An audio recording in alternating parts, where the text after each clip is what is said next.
Harga dia RM10.90 bang. RM10.90. Assalamualaikum. Waalaikumsalam. Abang Anwar. Ya, saya bang. Menu apa ada bang? Kita ada nasi sodo bang. Ni ayam kunyit, daging kunyit, dan kunyit bang. Selain ni kita ada ayam penyet, ayam gepuk, macam talapia, siakap semualah. Kalau macam tu bagi saya ayam gepuk satu bang. Boleh bang. Okey, ni kita punya ayam gepuk. Ada bayam crispy lah. Oh, bayam crispy. Bayam crispy, ada timun, ada kobe semualah. Okey, ni sambal gepuk kita Oh, sambal gepuk. Ya. Oh, lama. Okey. Lagi?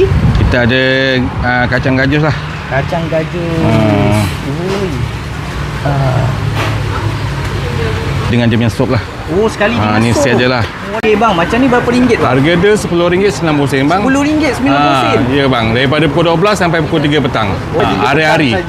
Nama tempat Warung Seafood Kayu Arang. Ke Semabuk, berhadapan dengan Toyota Semabuk. Okey, saya makan dulu ya bang. Okey, jemput.